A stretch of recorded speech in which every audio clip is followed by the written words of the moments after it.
नमस्कार, मैं डॉक्टर प्रशांत, नाक कान गला एवं एलर्जी स्पेशलिस्ट। ये कान का ऑपरेशन किन किन कारण में किया जाता है, इस पे बात करते हैं आपसे। देखिए, कान बहुत ही नाजुक अंग है हमारे शरीर का और इससे हमें बैलेंस ऑर्गन्स भी माना जाता है ये, और सुनाई भी देता है, सुनाई का भी काम करता है। तो अगर हमें सुनाई कम दे रहा है और हमें पता नहीं चल रहा है किस कारण से सुनाई कम दे रहा है, तो हम लोग प्रॉपर चेक करते हैं, इनका टेस्ट करते हैं, pure tone audiometry test PTA test करते हैं। और वो टेस्ट में अगर कंडक्टिव हियरिंग लॉस आ रहा है पेशेंट को, बट लेकिन ईयर ड्रम इंटैक्ट है, कान में कोई पस नहीं है, कान में पर्दे दोनों सही हैं, लेकिन इनके लॉस है, हियरिंग लॉस है और सुनाई कम दे रहा है, एक कान से कम सुनाई दे रहा है या दूसरे कान से भी कम सुनाई दे रहा है और कान में हल्की सीटी की आवाज़ भी आ रही है, तो हमें सीटी स्कैन कराना पड़ता है पेशेंट का। और अगर डिजीज ये ऑटोस्क्लेरोसिस डिजीज है, इस ऑटोस्क्लेरोसिस बीमारी में जो कान की 3 हड्डियां होती हैं, मैलियस, इंकस और स्टेपिज, वो जो लास्ट स्टेपिज जो ज्वाइंट होता है वो आईएस ज्वाइंट फिक्स रहता है,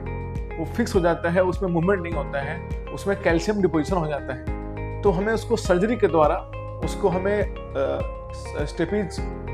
रिमूव करना पड़ता है और एक पिस्टन होता है, वो टेफ्लॉन का भी आता है और टिटेनियम का भी आता है, वो हमें इंसर्ट करना पड़ता है, तो इससे इनकी सुनाई वापस आ सकती है। दूसरा अब इम्पोर्टेंट है, कान से अगर पस आ रहा है, कान से बार बार पस आ रहा है, मवाद आता है जो कि बहुत ही दुर्गंध देता है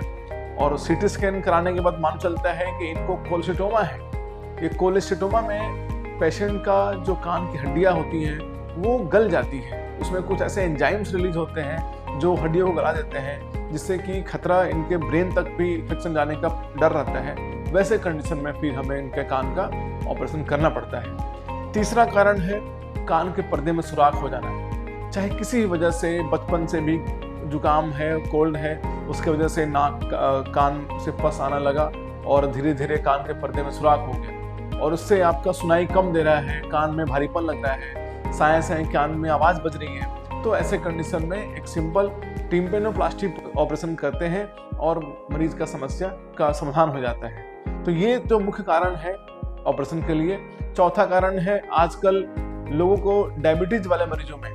अनकंट्रोल्ड डायबिटीज में स्कल बेस ऑस्टियोमाइलाइटिस बीमारी बहुत बढ़ रही है। ये बीमारी क्या होता है,